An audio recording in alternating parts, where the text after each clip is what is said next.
नमस्कार, आप देख रहे हैं अगले हफ्ते की तैयारी। मैं हूं आपके साथ प्रशांत पांडे। एक ऐसा शो जहां पर हम आज के बाजार का पूरा ब्यौरा आपके सामने रखते हैं और इसके साथ ही पूरे हफ्ते बाजार ने किस तरह की चाल दिखाई ये भी हम आपको बताते हैं। किन सेक्टर्स ने कैसा परफॉर्म किया ये पूरी जानकारी आपके सामने रखते हैं और इस आधार पर हमारे दिग्गज जो एक्सपर्ट होते हैं वो आपकी सोमवार की विशेष तैयारी कराते हैं, यानी अगले हफ्ते की विशेष तैयारी आपकी कराते हैं। यही नहीं, बहुत सारे दर्शकों को शिकायत थी कि अगले हफ्ते की तैयारी शो में हम उनके सवालों को नहीं शामिल कर रहे हैं, लेकिन अब से हम अगले हफ्ते की तैयारी शो में भी आपके सवालों को शामिल करेंगे। सवाल पूछने का तरीका बेहद आसान है। यूट्यूब पर जाइए और अपने सवाल हम तक पहुंचाइए। याद रखिए, जो सवाल आज आप पूछेंगे उसका जवाब कल की तैयारी शो में सोमवार को दिया जाएगा और जिन सवालों को आपने पिछले दिन यानी कि गुरुवार को कमेंट बॉक्स में पूछा था उसका जवाब आज की चर्चा में हमारे दिग्गज एक्सपर्ट देंगे। चलिए, आज की चर्चा में आपकी विशेष तैयारी कराने के लिए हमारे साथ जुड़ चुके हैं जियोजीत इन्वेस्टमेंट लिमिटेड के senior vice president Gaurang Shah ji. Gaurang sir, बहुत बहुत स्वागत है आपका। और इसके साथ ही हमारे साथ यस सिक्योरिटीज के institutional research technical analyst Laxmikant Shukla भी जुड़ चुके हैं। लक्ष्मीकांत जी, आपका भी बहुत बहुत स्वागत है। आप दोनों के पास मैं बारी बारी से आऊं उससे पहले बाजार का जरा ब्यौरा अपने दर्शकों को फटाफट से दे देता हूं। तो अगर हम निफ्टी को देखें तो निफ्टी 74 अंक गिरकर 24,400 के आसपास क्लोजिंग हुई, 400 के ऊपर क्लोजिंग हुई, लेकिन लाल निशान में निफ्टी नजर आया। बैंक निफ्टी की बात करें तो यहां 164 अंकों की गिरावट हमें देखने को मिली। 53,655 के स्तर पे बैंक निफ्टी ने क्लोजिंग ली। अब अगर हम ब्रॉडर मार्केट की बात करें, मिड कैप और स्मॉल कैप की, तो यहां भी ½ % की गिरावट हमें निफ्टी मिड कैप में देखने को मिली। स्मॉल कैप भी लाल निशान में था और यहां पे भी ½ % से थोड़ी कम की गिरावट हमें देखने को मिली, यानी ½ % के करीब यहां पर भी गिरावट हमें देखने को मिली। और अगर हम पूरे हफ्ते के बाजार को आपके सामने रखें, मार्केट दिस वीक का आपके सामने रखें, तो आप देखिए Nifty, bank Nifty, mid cap और स्मॉल कैप, इसका चार्ट आपके सामने हम लेकर आएंगे। निफ्टी देखिए लगभग 2% की यहां पर गिरावट इस हफ्ते नजर आई। बैंक निफ्टी में लगभग 3.25% की गिरावट देखने को मिली। निफ्टी मिड कैप जो था वो लगभग 3.5% से थोड़ा ही नीचे बंद हुआ। निफ्टी स्मॉल कैप लगभग 4% का प्रेशर इस हफ्ते झेलता हुआ नजर आया। अब आते हैं सेक्टर्स पे। सेक्टर्स ने कैसा परफॉर्म किया वो भी आपके सामने रखना जरूरी है। तो आप देख पाएंगे इस चार्ट में आईटी नेगेटिव ट्रेंड्स रहे, लगभग 1% का नेगेटिव रिटर्न आईटी में। एफएमसीजी पॉजिटिव रहा और ½ % से थोड़ा ऊपर का रिटर्न यहां पर देखने को मिला। रियल्टी पर प्रेशर बहुत ज्यादा था, लगभग 4.5% हम कहेंगे कि यहां पर नेगेटिव रिटर्न हमें देखने को मिला। निफ्टी फार्मा में 2.25% का नेगेटिव रिटर्न देखने को मिला। इसके अलावा मेटल, एनर्जी, पीएसयू बैंकों पर भी अगर हम नजर डालें, बाकी चार्ट्स भी आपके सामने लेकर आए तो आप देखेंगे ऑटो सेक्टर लगभग 1.5% का नेगेटिव रिटर्न यहां देखने को मिला। निफ्टी मेटल लगभग 2.5% टूटता हुआ नजर आया। निफ्टी एनर्जी इस हफ्ते लगभग 2.5% से ज्यादा टूटा और पीएसयू बैंक भी 3.5% गिरता हुआ नजर आया। तो ओवरऑल अगर हम इंडेक्स स्तरों पर करें, मार्केट स्तरों पर करें, तो बाजार में जो है इक्का दुक्का सेक्टर छोड़ दें तो पूरे हफ्ते जो था वो नेगेटिव ट्रेंड हावी रहा। लक्ष्मीकांत जी, इन सारे ब्यूरो को अगर रखें और जाहिर सी बात है अगला हफ्ता बड़ा क्रूशल होने वाला है, इन सब के बीच में हमें बहुत सारी अहम बातों पर भी नजर रखनी होगी, तो फिर इंडेक्स स्तरों पर सोमवार को किन लेवल्स पर ध्यान रखा जाए? गुड आफ्टरनून प्रशांत जी, गौरांग जी को भी मेरा गुड आफ्टरनून।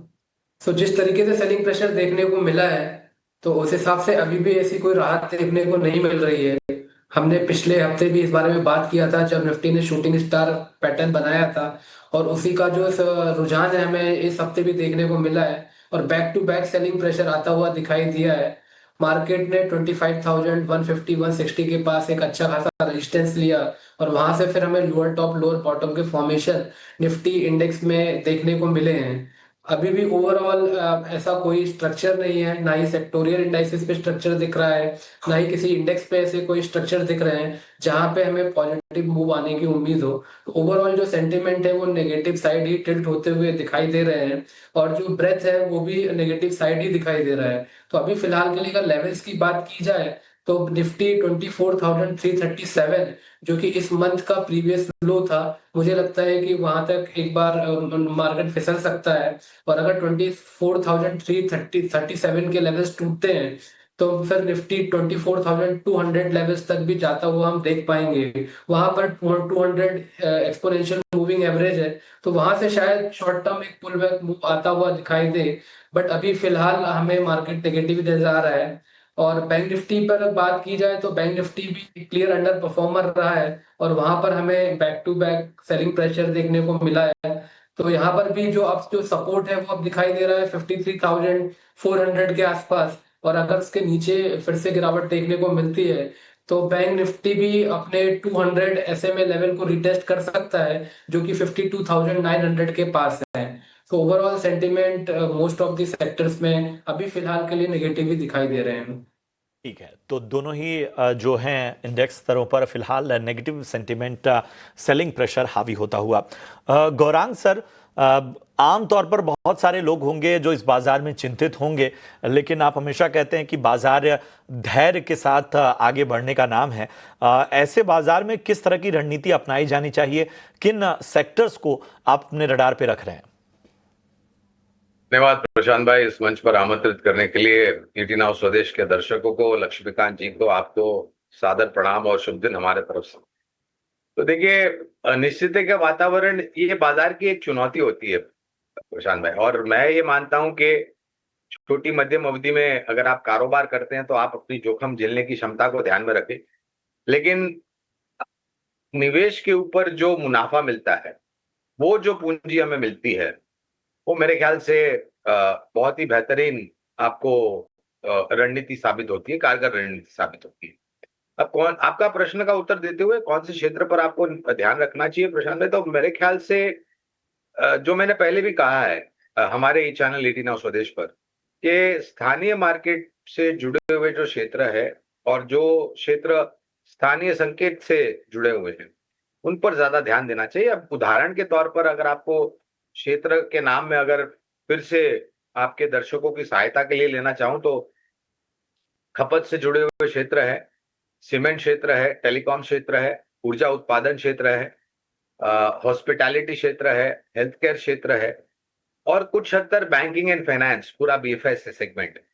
तो ये मेरे ख्याल से एक पूरा ब्रह्मांड है जहां पर आप लंबी अवधि के लिए कारगर रणनीति बना करके अगर निवेश करते हैं तो ये जो भी मुसीबतें, देखिए मैं एक चीज बोलना बिल्कुल महत्व समझता हूं यहाँ पर, कि ये जो टैरिफ को लेकर के अभी जो असमंजस परिस्थिति बनी हुई है, तो हमने इससे बहुत ही बुरे दौर भी देखे हैं, और हम बहुत ही बेहतरीन तरीके से उस बुरे दौर को देखने के बाद उनका अनुभव लेकर के हम उभरे भी हैं। तो ये जो भी परिस्थिति है, ये छोटी मध्यम अवधि के लिए, लंबी अवधि के लिए कारगर रणनीति रखिए आप और दिग्गजों में निवेश कीजिए। Bye quality, don't by quantity. ठीक है, तो ये सारी चीज़ें हैं। और चलिए, रिलायंस की एजीएम की बड़ी बातों को भी आपके सामने रखते हैं, क्योंकि बाजार की एक ऐसी कंपनी जो कहीं ना कहीं बाजार की दशा और दिशा तय करने में बहुत महत्वपूर्ण भूमिका निभाती है।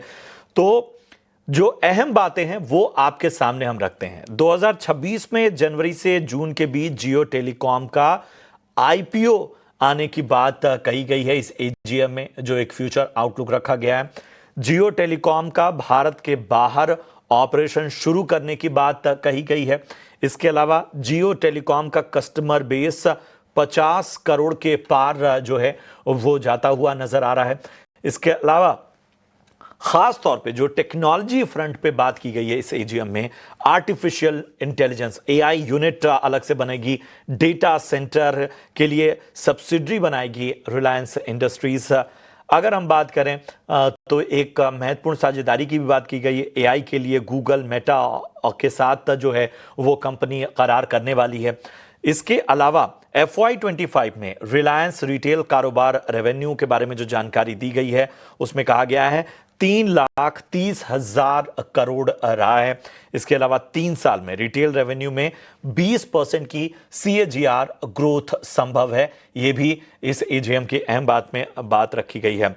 रिलायंस ने पिछले 3 साल में 5.5 लाख करोड़ से ज्यादा का निवेश किया है। एग्जैक्ट फिगर भी हमने आपके सामने रखा। कुछ साल में रिलायंस का वर्कफोर्स 10 लाख से ज्यादा होगा, यह भी इस एजीएम में बताया गया है। और 12,500 करोड़ डॉलर सालाना आय वाली भारत की पहली कंपनी है। तो चलिए, रिलायंस पर भी एक कहीं ना कहीं बात बनती है। और लक्ष्मीकांत जी, एक वक्त में जाहिर सी बात है कि हम जिन दिग्गज कंपनियों की बात करते हैं और जिस तरह से आउटलुक है, आप लोगों ने भी निगाह रखी होगी, रिलायंस में क्या नजरिया लेकर चला जाए। मतलब एक तो ये मान के चलना होगा कि पोर्टफोलियो स्टॉक तो होना चाहिए। देखिए, जिस तरीके से आज जितनी भी सकारात्मक विशेषताएं बताई गई हैं ईजीएम में, बट उसका प्रभाव हमें चार्ट्स पर आता हुआ दिखाई नहीं दे रहा है। हमें लगता है कि एक बार रिलायंस अपने 200 एसएमए लेवल को रिटेस्ट कर सकता है, जो कि 1330 लेवल के आसपास है।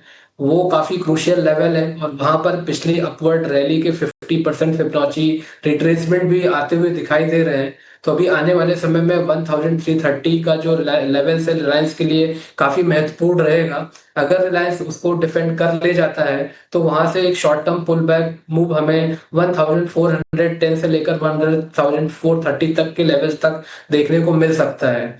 लेकिन अगर 1330 के लेवल्स के नीचे की क्लोजिंग होती है, तो हमें फर्दर डाउनवर्ड प्रेशर रिलायंस में देखने को मिलेगा।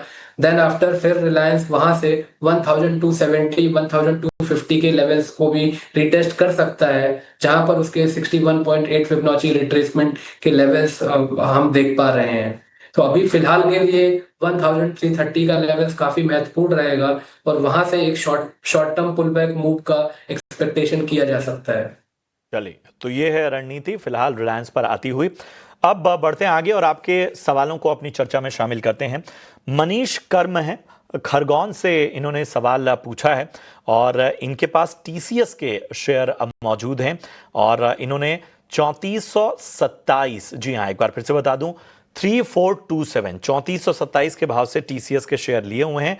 2 से 3 महीने की रणनीति चाहते हैं। चूंकि शॉर्ट टर्म का नजरिया, इस लक्ष्मीकांत जी मुझे आपके पास ही आना होगा। बताइए क्या करना चाहिए टीसीएस में। देखिए, टीसीएस में अभी कुछ दिनों पहले एक शॉर्ट टर्म रिबाउंड आता हुआ दिखाई दिया था, और निचले स्तर पे एक अच्छा खासा बेस फॉर्मेशन भी है 2990 का। तो मुझे लगता है कि जब तक टीसीएस इसके ऊपर ट्रेड करता है, तब तक चिंता की बात नहीं है।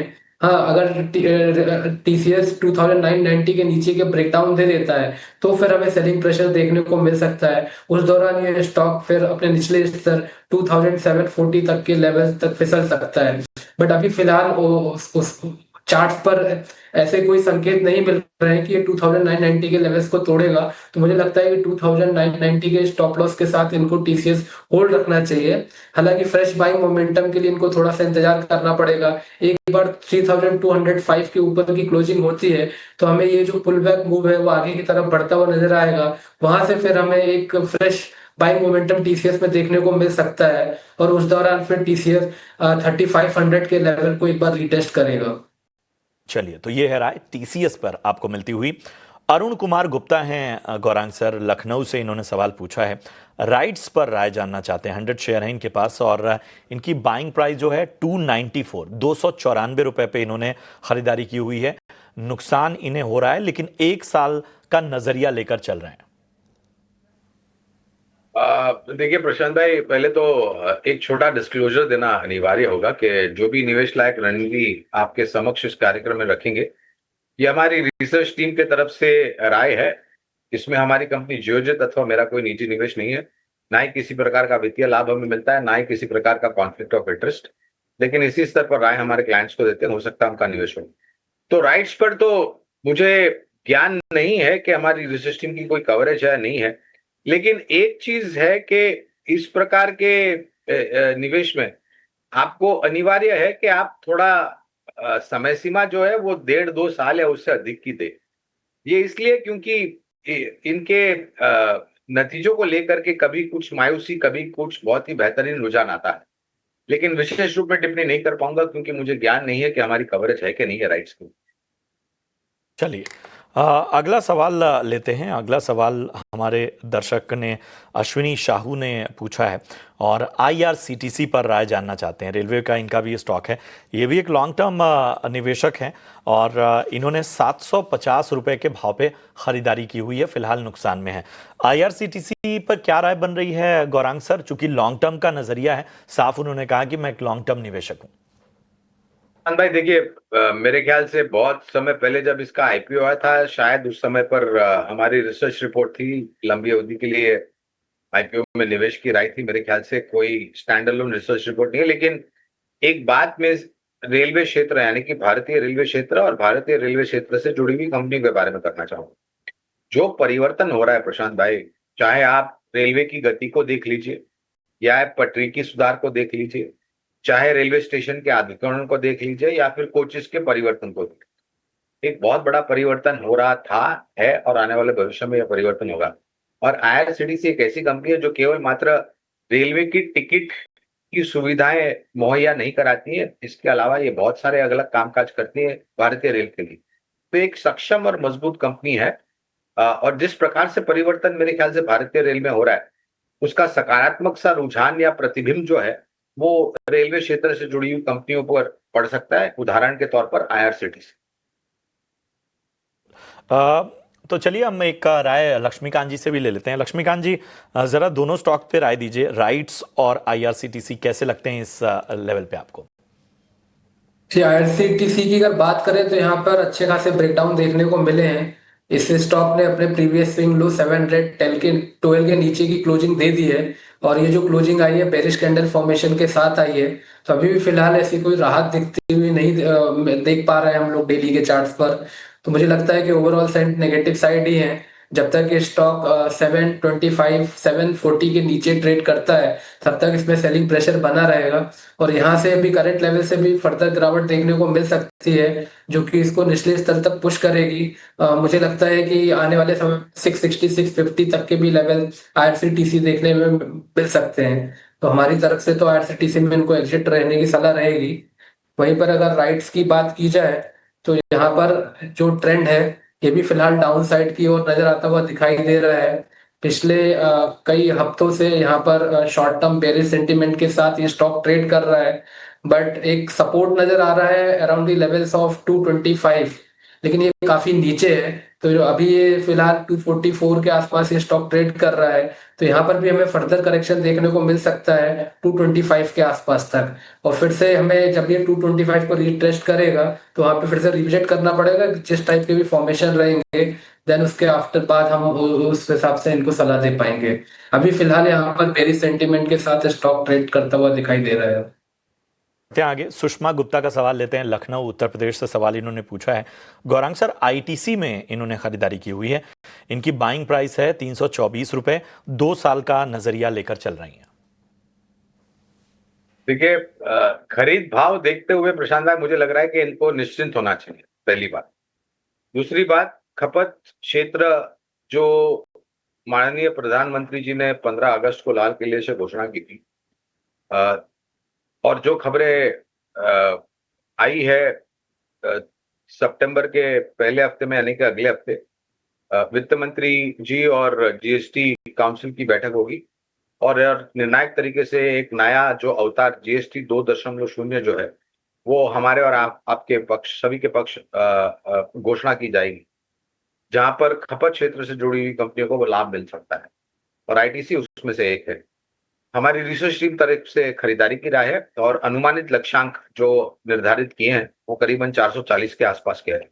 लंबी अवधि का निवेश है तो बने रहे। तो निश्चिंत रहिए और लंबी अवधि के हिसाब से बने रहने की आपको सलाह। ब्रजेश कुमार जी का सवाल लेते हैं, भेल पर राय जानना चाहते हैं और इन्होंने 330 के भाव पे खरीदारी की हुई है और इनके भाव से काफ़ी नीचे है ये शेयर। नज़रिया हालांकि इन्होंने नहीं बताया है। लक्ष्मीकांत जी, भेल कैसा लगता है? 330 की बाइंग है इनकी? जिन्होंने काफी ऊपर से बाय करके रखा हुआ है। हालांकि एक शॉर्ट टर्म पुल बैक हमें 270 तक आता हुआ दिखाई दिया था, बट अभी फिलहाल के अगर ट्रेड देख पा रहे हैं डेली और वीकली के चार्ट्स पर, तो ये बेरिश सेंटीमेंट चार्ट शो कर रहा है। अभी फिलहाल ये अपने सभी की मूविंग एवरेज के नीचे ही सस्टेन कर रहा है। तो यहाँ से हमें फिर से फर्दर डाउनवर्ड मूव देखने को मिल सकता है। अभी फिलहाल जो नेक्स्ट सपोर्ट दिखाई दे रहा है वो 190 का आता हुआ दिखाई दे रहा है। तो हमें लगता है कि जब तक 240 के ऊपर भेल ट्रेड करना स्टार्ट नहीं करता है तब तक इसमें नेगेटिव सेंटिमेंट बने रह सकते हैं। तो ये है राय आपको भेल पर मिलती हुई। ज्योति दुबे हैं हमारी एक दर्शक, यूट्यूब पर इन्होंने सवाल पूछा है। कैनरा बैंक में खरीदारी इन्होंने की हुई है, अच्छे स्तरों पे 94 के भाव पे इन्होंने खरीदारी की हुई है, फिलहाल फायदे में है और आगे का नजरिया जानना चाहती है। गौरांग सर, पीएसयू बैंक्स की भी आप चर्चा कर रहे थे, बीएफएसआई सेगमेंट की भी सेक्टर जो जिन पर आपका पॉजिटिव रुझान है उनकी आप बात कर रहे थे, उनमें अगर कैनरा बैंक को देखें और इनकी खरीदारी का स्तर देखें 94 रुपए, तो आपकी क्या राय होगी? तो खरीदारी की राय है, ये डिस्क्लोजर है रिसर्च टीम की तरफ से प्रशांत भाई, और मेरा मानना है कि पूरा बीएफएसआई सेगमेंट, चाहे वो सरकारी बैंक हो मजबूत या निजी क्षेत्र की मजबूत बैंक या मजबूत एनबीएफसी, ऋण की मांग बढ़ेगी। और पिछले कुछ तिमाहियों से अगर आप देखें तो ग्रॉस नेट एनपी में नीचे के तरफ के आंकड़े आ रहे हैं, प्रोविजनिंग फिर से बैंक की तरफ आ रही है, मार्जिन्स काफी ठीक ठाक है, कॉस्ट ऑफ लेंडिंग बोरोइंग अपना संतुलन बना करके चल रहे हैं। और इनका निवेश जैसे आप बता रहे थे और मैं भी जो देख रहा था काफी महफूज स्तर पर है, लंबी अवधि का नजरिया तो बने रहे। लंबी अवधि का नजरिया है तो बने रहने की आपको सलाह। अगला सवाल सत्य धर्मा का लेते हैं और इन्होंने अमरा राजा एनर्जी पर राय ली है, मांगी है और 1076 के भाव पे इन्होंने 26 शेयर अमरा राजा के लिए हुए हैं। बताइए लक्ष्मीकांत जी, क्या करना चाहिए अमरा राजा में? देखिए, इस स्टॉक में स्टेबिलिटी तो है, बट जिस प्राइस से इन्होंने खरीदा है वहां तक के लिए इनको थोड़ा इंतजार करना पड़ सकता है। अभी जो इमीडिएट रेजिस्टेंस दिखाई दे रहे हैं वो आते हुए दिखाई दे रहे हैं 1000 के आसपास। तो जो पास ही है अगर 1000 के ऊपर निकलता है तो देन 1100 तक के मूव देखने को मिल सकते हैं। तो मुझे लगता है वहां से एक स्लाइट प्रॉफिट बुकिंग आ सकता है। हाँ, अगर ये स्टॉक 1100 के ऊपर 1100 के ऊपर टिकता है तो देन आफ्टर फिर हमें एक मजबूती के साथ इसमें ट्रेड होते हुए दिखाई देंगे। उस दौरान फिर 1230 250 के लेवल देखने को मिलेंगे। सो अभी फिलहाल के लिए इनको 900 के स्टॉप लॉस के साथ होल्ड रखने की सलाह रहेगी और उनको 1100 के अपसाइड के मूव देखने को मिल सकते हैं। तो वहां पर ये कोशिश करें यहाँ से एग्जिट होने में।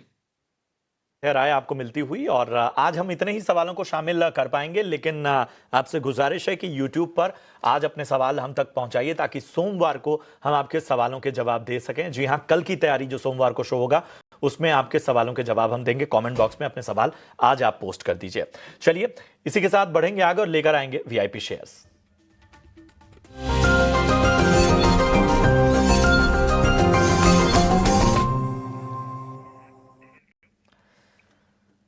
तो गौरांग सर बताइए, आज वीआईपी पिक के तौर पर आपकी पसंद क्या है? दो विकल्प ढूंढे, एक तो वित्तीय क्षेत्र जिसकी चर्चा काफी हुई है इस कार्यक्रम में, और दूसरा है सीमेंट क्षेत्र। तो पहला विकल्प है जियो फाइनेंस, लंबी अवधि के लिए खरीदारी की राय है। बहुत ही साधारण से लक्ष्य हमने 360 के रखे हैं, लेकिन जिस प्रकार से नए कारोबार को अनुमति मिली है और आने वाले समय में अनुमति मिलेगी, एक साधारण सा लक्ष्य 360 का है, लेकिन नतीजे अच्छा है तो ऊपर की तरफ परिवर्तन बिल्कुल होना अनिवार्य है। और दूसरी कंपनी सीमेंट क्षेत्र की एक छोटी कंपनी है प्रशांत भाई, सागर सीमेंट लिमिटेड। नतीजे अच्छे थे और अनुमानित जो आंकड़े हमें दिखाई दे रहे हैं सीमेंट की खपत को लेकर के, वो संकेत दे रहे हैं कि शायद आने वाले समय में और यहाँ से बेहतर आंकड़े आने की पूरी संभावना है।